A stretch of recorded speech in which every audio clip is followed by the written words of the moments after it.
Good morning, ladies and gentlemen, boys and girls. Welcome to Chilltown Hoops. I'm your host, Jermaine. The youngsters call me OG. My friends call me J-Dub. Let's get to it. I can appreciate when a guy is better than the other guy, and it's noticeable.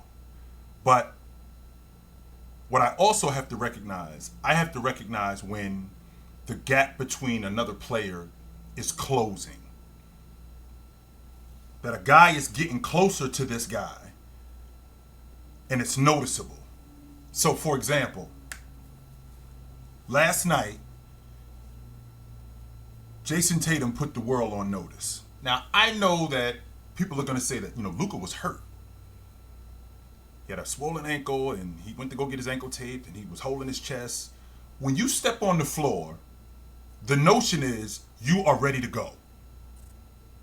Because if he would have went off last night for 45, 13, and 8, him being injured wouldn't have been any topic of conversation. So, when I watched Jayson Tatum step on the floor last night, and I watched in that system that he's in, his ability to create shots for other people, his ability to move the ball, his ability to get into the teeth of the defense, his ability to play more in the mid-range, how much better he's gotten at that. His ability to defend, which he needs to clean up. His ability to on-ball defend as a one-on-one defender. His ability to shoot gaps. His ability to defend in transition. His ability to rebound amongst the trees. Not just get open rebounds. I'm talking about big rebounds amongst the trees in big possessions. His defensive IQ and knowing not to foul in this situation. Knowing when to back off a guy.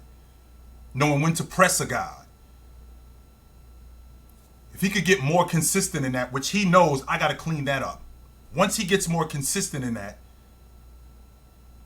that box is checked because he becomes more of a complete player. And now the only thing that's missing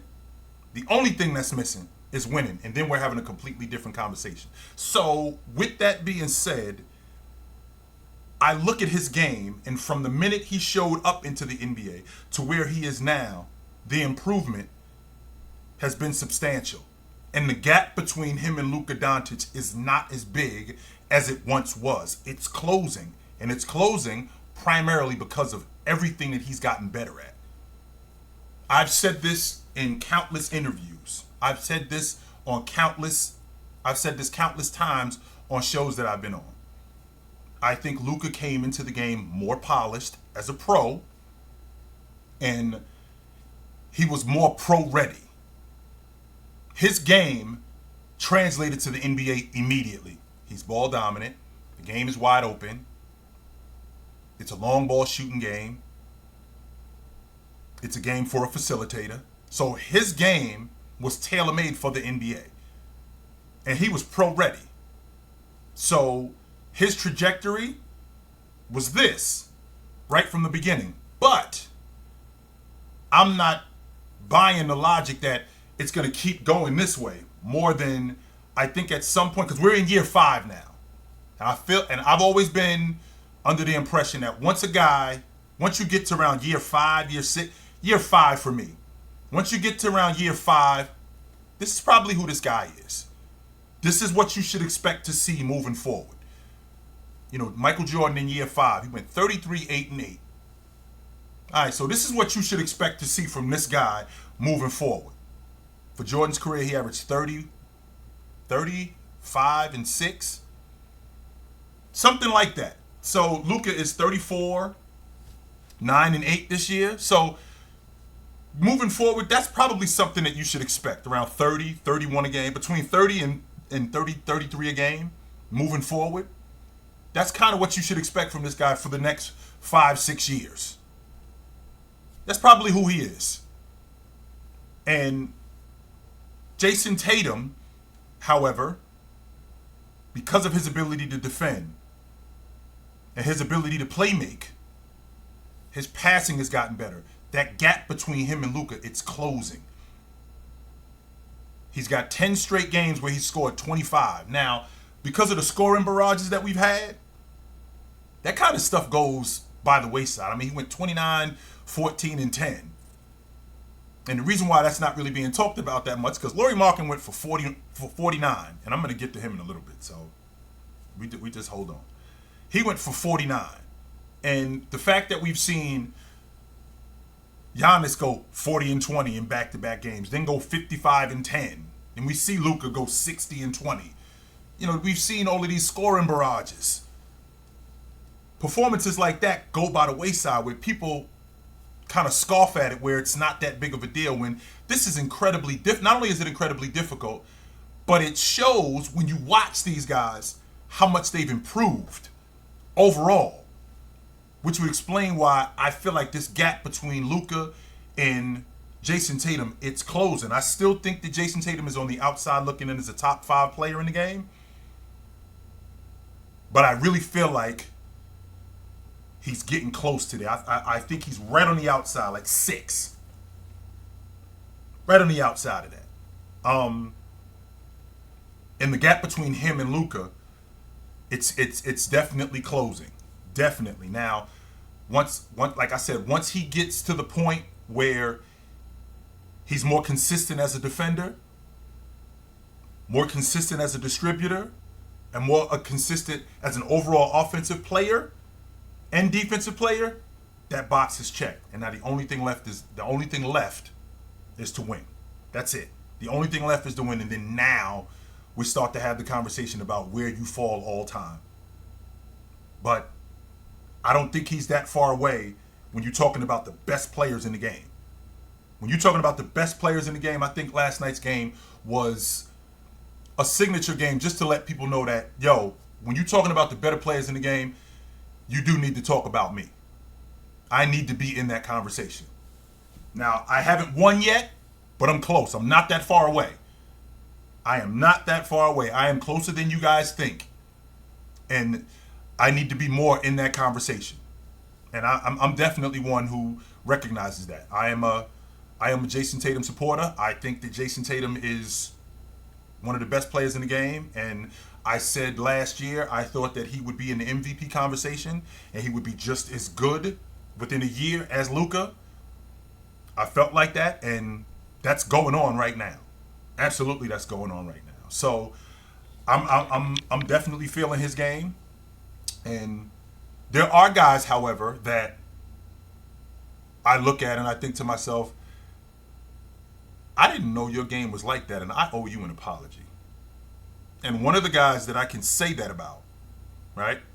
One of the guys that I can absolutely say that about is Lauri Markkanen. I owe Lauri Markkanen an apology. Lauri Markkanen came in Chicago, and he looked good early. But then it started to do this, where he looked good, then he kind of looked good, then it was going the other way. And it seemed like the system that he was in with Billy Donovan, who didn't really capitalize on who he was as a player. So number one, I didn't realize the transition player that Lauri Markkanen was. I didn't realize the athlete that he was. His ability to shoot the long ball. And I don't think that Billy Donovan capitalized on that. And speeding the game up to showcase that. I don't think that Billy Donovan did that. I think Billy Donovan was trying to make him more of a defender and a rebounder. And that really wasn't his game, totally. I want to put that in there, but that really wasn't his game early. And it made him look fringe. Not fringe. Fringe isn't the word I'm looking for. It made him look soft. When in reality, he was not that. No, he's not soft at all. So with that being said, he moves on to Cleveland. And Cleveland they're basically loaded in the front court. With Jared Allen, Kevin Love, Evan Mobley. They're loaded in the front court. So to bring in Markkanen, I thought he would help them, but he just didn't seem to fit their system. He didn't seem to fit what they were doing. As young as they were, he just didn't seem to fit offensively in what they were doing. So they had to move on. So then he moves to Utah, where they basically just open up the game for him. And the transition player that he is, the long ball shooter that he is, the finisher at the rim,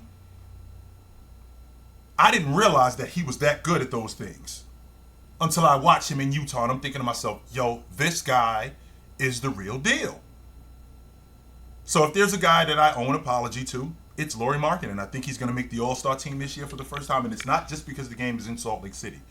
I think he deserves to be an All-Star. If the game was in New Orleans, I still think he deserves to be an All-Star. 22-10 almost, 22-8. Has Utah in the playoffs. I think they're over 500. I think they're 8 games over 500 when he plays. 8 to 10 games over 500 when he plays. So I definitely owe Lauri Markkanen an apology, no doubt about that.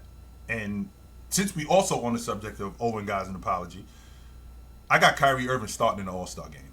You know, there was a lot of people who, you know, scoffed at Kyrie Irving, and I'm one of those guys because how much of a detriment he's been throughout this, not just throughout the seasons that he's played, but like off the court, it kind of took away from how good he really is. A lot of that stuff shadowed how good his game was. And it's not that I forgot, I just stopped paying attention.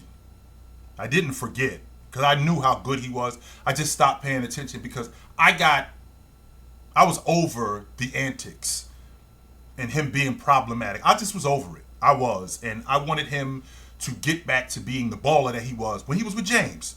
That's the guy that I remember.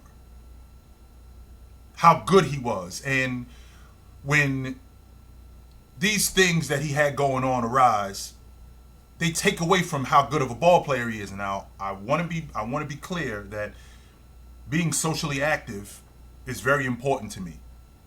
And being socially active means that at some point you're going to be problematic. All right, I get that part. I absolutely get that part. And I got no problem with that. However, I don't want that to take away from your game. And it took away from his game. It affected how he performed with him being that way. You know, the guys who are socially active, that are all-time greats, it didn't affect their game. That's why I sort of shied away from him, because he wasn't the guy that I remember him being. And I got him starting in the All-Star game. He's been fantastic with the Brooklyn Nets. Now, I can't discount the fact that we are in a contract year, so that matters. We're in a contract year, so that matters, no doubt about that. And he's been less problematic. His game has done the most talking for him. I'd like to see that moving forward. But I'm digging what he's doing right now in terms of his game. And I think he's going to be starting in the All-Star game. No doubt about that. So this is what's going on, guys. I think we got a huge slate tonight in the NBA, and I will be watching. And I'll see you guys soon. You know where to find me at. But until then, take it light. We take it.